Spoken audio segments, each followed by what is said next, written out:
Hello my dear student. बच्चों, जैसा कि आप जानते हैं कि कल मैंने आप लोगों के लिए बेसिक की आपको आंसर की प्रोवाइड कराई थी, तो आज हम बात करेंगे स्टैंडर्ड की आंसर की के बारे में। तो जैसा कि काफ़ी आप लोगों ने देखा है कि इसकी आंसर की जो है उसके अंदर कुछ मिस्टेक्स बताई जा रही है 3 जगह। देखिए, अब हम आंसर की के बारे में बात करते हैं। तो देखिए, आंसर की आपके सामने है। तो इसके अंदर जो 3 क्वेश्चंस है, फर्स्ट क्वेश्चन 46 और 50, इनमें थोड़ा डाउट है क्योंकि इसमें जो आंसर की में जो दिया गया है वो एक्चुअल में क्या है, सही नहीं है। तो इसको ध्यान में रखते हुए अब हम क्वेश्चन के बारे में बात करते हैं। सबसे पहले तो आप अपनी आंसर की को अच्छे से देख लीजिए और चाहे तो स्क्रीनशॉट ले सकते हैं। ठीक है, अब हम क्वेश्चन पेपर के बारे में बात करते हैं। क्वेश्चन पेपर में क्या है कि जैसे फर्स्ट क्वेश्चन है, तो अगर आप इसको प्राइम फैक्टराइजेशन करते हो तो प्राइम फैक्टराइजेशन करने पर इसके फैक्टर जो है इसके अंदर 5 दे रखे हैं, जबकि आंसर क्या आएगा इसका 4।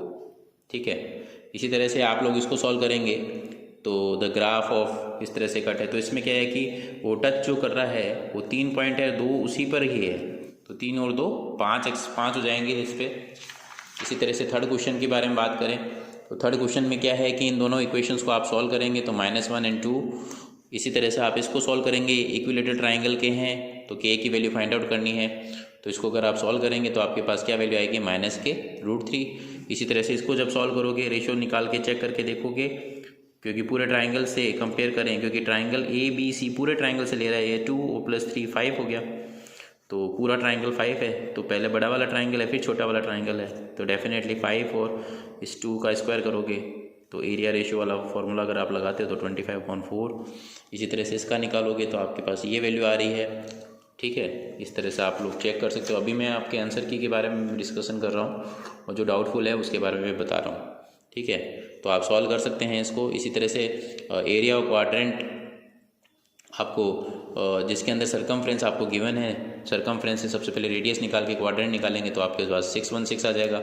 इसी तरह से किसी इवेंट के होने नहीं होने की वैल्यू x दे रखी है, तो आपको इसकी वैल्यू फाइंड आउट करनी है। तो इसको आप जब सॉल्व करोगे तो -2 आ जाएगा।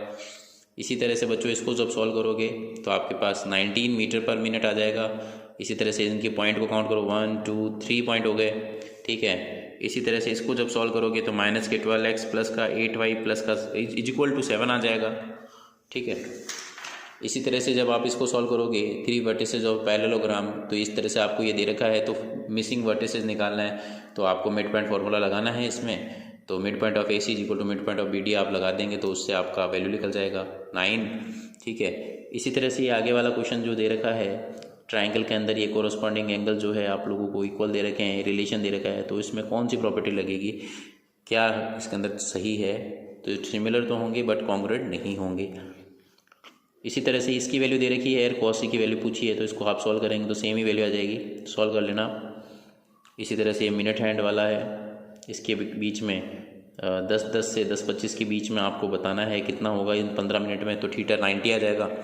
फिर आपको उसका लेंथ पूछी है, तो लेंथ ऑफ माइनर, ठीक है, तो लेंथ ऑफ माइनर आर्क आप निकाल देंगे। इसी तरह से इसको जब सॉल्व करेंगे तो आपका आंसर क्या आ जाएगा, 9/13 आ जाएगा। सॉल्व कर लेना आप, इनको माइनस कर देना। ठीक है, टोटल कार्ड 52 होते हैं, 52 कार्ड के अंदर नहीं आने के लिए पूछ रहा है कि इक्के नहीं आने, तो 4 तो इक्के हो गए। स्पेड के कार्ड, स्पेड का भी एक कार्ड और होता है, वो भी ले लेंगे इसके अंदर, तो वो कार्ड आप माइनस कर देंगे। तो इसको आप सिंप्लीफाई करोगे तो 9/13 आ जाएगा। इसी तरह से अलार्म को लोकल बारे में आ जाएगा तो 5 PM आ जाएगा। इसको अगर आप सॉल्व करते हैं तो भाई आपको जो दे रखा है तो रिलेशन लगा देंगे, सम ऑफ जीरो दे रखा है, प्रोडक्ट ऑफ जीरो का रिलेशन दे देंगे। इसने प्रोडक्ट पहले लिख दिया है तो उल्टा पुल्टा ना करें, इसको ध्यान रखना। प्रोडक्ट पहले लिखा हुआ है, सम बाद में लिखा हुआ है, तो इसका ध्यान रखें, इसको सॉल्व कर लेंगे। इसी तरह से ये सर्किल का है, तो सर्किल के अंदर क्या है कि आपको सेंटर का दे रखा है, तो उस तरह से A और B पॉइंट की वैल्यू दे रखी है, तो उसके मिड पॉइंट फार्मूला लगा के कर सकते हैं आप आराम से। सेक थीटा की वैल्यू दे रखी है, तो इन वैल्यू पूछी है, तो आप इसकी वैल्यू से पढ़ ले बेटा, पढ़ ले, हार्ड बुक रिलेशन आप लगा के उसके थ्रू आप निकाल सकते हो, वैल्यू पुट कर दीजिए बस इसके अंदर। ठीक है, इसी तरह से आगे वाले जो क्वेश्चंस है इसके बारे में हम बात कर सकते हैं। ठीक है, नेक्स्ट क्वेश्चन भी ले लीजिए, ये ले लिया आपने। उसके बाद में नेक्स्ट क्वेश्चन के बारे में देखिए। नेक्स्ट में देखिए आपके पास जो है उसके बारे में बात करते हैं। द ग्रेटेस्ट नंबर, तो इनमें से ये रिमाइंडर बच रहा है, तो रिमाइंडर को थ्रू आप सब्ट्रैक्ट करके उसके अकॉर्डिंग ग्रेटेस्ट नंबर पूछ रहा है, तो ग्रेटेस्ट नंबर में आपको पता ही है क्या निकलता है, उसका आपको पता होना चाहिए कि इनको सब्ट्रैक्ट करके सॉल्व कर लेंगे तो SCF निकाल देंगे। इसके बाद में इसका आपको पता चल जाएगा कि क्या वैल्यू लिख लेगी इसकी, ठीक है। और इसी तरह से इसको सॉल्व करेंगे आप। Which of the following can not be the probability, ये हो सकता है, ये हो सकता है, ये नहीं, ये भी हो सकता है। बस एक ना तो नेगेटिव होना चाहिए ना ही वो एक से ज़्यादा होना चाहिए, इसमें एक से ज़्यादा हो गया तो ये वाला है। इसी तरह से इसको आप सॉल्व कर लेंगे। Complete revolutions, the diameter of the car दे रखा है आपको, उससे रेडियस निकाल लेंगे, फिर आप लोग इसको सॉल्व करेंगे तो कितना आ जाएगा, 1 लाख आएगा। 1 लाख को आप चेंज करेंगे 10 की पावर 1 लाख आ गया, आंसर आपके पास आ जाएगा 10 की पावर 5। इसी तरह से इसको आपको रिलेशन दे रखा है, इसको आप सॉल्व करके करेंगे तो आपके पास क्यूब वाला फॉर्मूला लगा के भी सॉल्व कर सकते हैं आप चाहे तो, इसके थ्रू सॉल्व हो जाएगा। नहीं तो इसको आप साइन अपॉन कॉस, इसको आप कॉस अपॉन साइन करके सिंप्लीफाई करके भी बना सकते हो, वो आप देख लेना कैसे करते हो, ठीक है। इसी तरह से आपको ये दे रखा है तो रेशो K/1 लेके आप लोग जो भी वैल्यूज़ होगी इसमें सिंप्लीफाई करके बता सकते हो, इससे आपकी वैल्यू आ जाएगी। और x = 1 पुट करना है इसके अंदर, उसके थ्रू आपकी एक इक्वेशन इसकी बनेगी, एक इक्वेशन ये दी है, दोनों को सिंप्लीफाई करके और भी निकालोगे तो 9n - 5 आ जाएगा। इसी तरह से अगला है को प्राइम नंबर्स है, 2 को प्राइम नंबर है तो इन दोनों का अगर हम निकाल के देखेंगे तो कॉमन फैक्टर क्या आ जाएगा, डेफिनेटली एक को प्राइम नंबर ही होगा। इसी तरह से the area of the square that can be inscribe in a circle, जिसका एरिया दे रखा है तो एरिया दे रखा है तो इससे आप आराम से निकाल सकते हो। निकालने के लिए आप रेडियस उससे जिससे भी आप रिलेशन लेना चाहो वो रिलेशन लेके निकाल दीजिए। इसी तरह से ये 21 के हैं तो आप रिलेशन चेक करके देखेंगे तो ये राइट एंगल ट्राइंगल के हैं, क्योंकि इसमें राइट एंगल ट्राइंगल में क्या होगा, साइड आप निकालेंगे तो 2 साइडों का स्क्वायर का सम बाकी की 2 साइड के स्क्वायर के सम के इक्वल आ जाएगा। AB BC ये तीनों निकाल के पता चल जाएगा। इसी तरह से बच्चों इसको सिंप्लीफाई करना है तो सम ऑफ 0 प्रोडक्ट ऑफ 0 की वैल्यू पुट कर देंगे इसमें से, तो उससे आपकी वैल्यू निकल जाएगी 7। नेचुरल नंबर है तो इसके अंदर ये कहाँ पर एंड होगा तो वैल्यू पुट करके देख लीजिए, अगर नेचुरल नंबर तो n की जगह वैल्यू पुट करके देख लो तो आपको आइडिया हो जाएगा किस पे एंड होगा। n = 1 पुट करेंगे, 11 × 11 करोगे तो 2 पे आपको पता ही है कि एंड डिजिट कितनी आ रही है, 2 आएगी, मल्टीपल ऑफ 2 है क्योंकि ये। इसी तरह से ये है y एक्सिस को तो 0, y लेट करते हैं और रेशियो आपको पता ही है कि रेशियो 1 लिखिए सॉल्व हो जाएगा 3:5।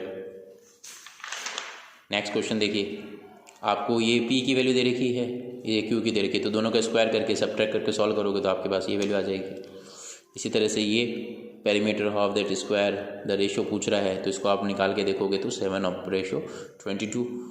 इसी तरह से ये डाइस दे रखी है, 2 बार मतलब कि 2 बार आपको उसको करना है तो उसके बाद में टोटल आउटकम 30, आपको पता ही है एक डाइस के अंदर 6 × 6 36 हो जाएगा। 5 नहीं आने की प्रोबेबिलिटी पूछ रहा है तो वो 11 माइनस कर देंगे आप तो आपको सीधे ही पता चल जाएगा 25/36। टेबल बना लेना आप इसकी पहले, उससे पता चल जाएगा।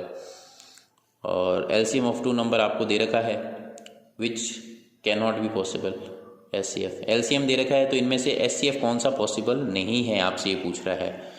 तो ऐसे नंबर देखिए, ये मल्टीपल है, ये मल्टीपल है, ये मल्टीपल है, तो कॉमन मल्टीपल होना चाहिए, तो 500 कॉमन मल्टीपल में हो ही नहीं सकता, तो डेफिनेटली आप इसको सॉल्व कर लेंगे। इसी तरह से इसको है, इसको सॉल्व करना है, PA QB और परपेंडिकुलर दे रखा है, x की वैल्यू 8 दे रखी है, x की वैल्यू 8 दे रखी है, z की वैल्यू आपको 6 दे रखी है, तो इसके थ्रू आप लोगों को सॉल्व करना है। तो क्या रिलेशन इसके अंदर आप लगा सकते हो, परपेंडिकुलर वगैरह लेके आप रिलेशन लगाना है। तो आपसे पूछ रहा है कि y की वैल्यू कितनी होगी, तो 24/7 आ रही है। इसी तरह से ये रिलेशन अगर आप सॉल्व करते हो तो आपके पास 107 आना चाहिए। ये p की वैल्यू दे रखी है, tan थीटा पूछा है, इसको सॉल्व करोगे तो आपके पास ये वैल्यू आ जाएगी। इसी तरह से आपको इसको सॉल्व करेंगे तो ये वैल्यू है। केस स्टडी थी, केस स्टडी में सिचुएशन बेस पे इसमें बहुत से बच्चों ने ये गड़बड़ की होगी, क्योंकि इसके अंदर जो फिक्स चार्ज है वो फर्स्ट 2 डेज़ के लिए है, तो जो भी total number of working days है तो उसमें 2 दिन तो सीधे ही इसके x हो जाएंगे और बाकी जो वैल्यू है वो दूसरे के लिए होगी। इसने 6 दिन के लिए रखा तो 6 में क्या है, 2 दिन तो उसके हो गए, बचे हुए 4 दिन है, ठीक है। और इसने ही रखा 4 दिन के लिए तो 2 + 2 हो जाएगा। तो पहला रिलेशन जो आपसे पूछ रहा है ये, तो x प्लस इसने रखा कितने दिन, 16 दिन के लिए, तो 2 + 2 लिखा 2 डेज़ को, तो 2 डेज़ तो बन गया x प्लस बाकी के 2 बचे हुए दिन क्या हो जाएंगे 2y = कितने के लिए पैक कर रही है राधिका 16 दिन के लिए, तो ये 16 हो जाएगा। पहला अमाउंट हो गया आपका ये राधिका के लिए। कुछ बच्चों ने ज़्यादातर ने वो गलती कर दी, सीधा ही लिख दिया होगा x + 4y = 16, तो वहाँ गलत हो गया होगा बच्चों को। इसी तरह से सिचुएशन थी अमृता के लिए न्यूमेरिकल है, उसमें भी वही थी कि 6 डेज़ के लिए था तो 2 + 4 करके ही सॉल्व करना था। इसी तरह से फिक्स चार्ज अगर आप सॉल्व करोगे दोनों इक्वेशन को तो उससे आपकी वैल्यू आ जाएगी x की 10, उसी तरह से y की वैल्यू आपसे पूछेगा तो वो 3 आ जाएगी। टोटल अमाउंट है उसमें आपको 2 दिन और बढ़ा दिया जाए तो क्या फ़र्क पड़ेगा 50।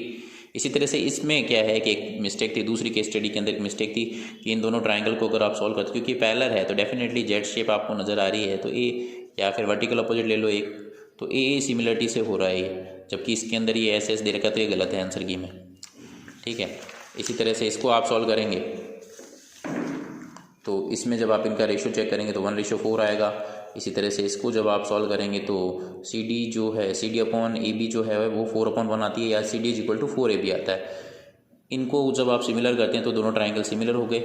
ठीक है, इनके कॉरस्पॉन्डिंग पार्ट को लेते हुए, लेकिन इसके अंदर फिर से गलती है, इसके अंदर आपके 1:4 दे रखा है, मीडियन हैव द रेशियो, जबकि रियल आंसर जो है उसकी कॉरस्पॉन्डिंग एल्टीट्यूड जो होती है उसकी हाइट के रेशियो के कॉरस्पॉन्डिंग होनी चाहिए।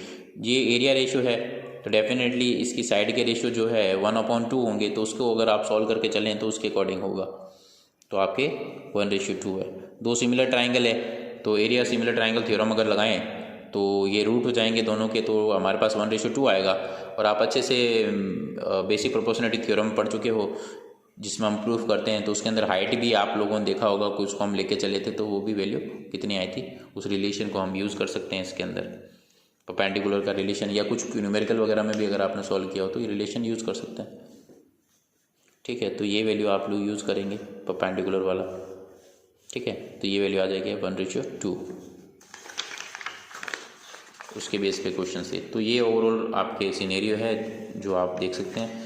फिर भी आप आंसर की के अकॉर्डिंग मैंने आपको बता दिया है। अगर कोई किसी भी तरह की कोई मिस्टेक्स अगर पाई जाती है आंसर की के अंदर तो CBSE क्या है वो अपने आप बोनस देगा, जो आपके सर्कुलर में भी वो उसने बताया है, तो उसके अकॉर्डिंग है।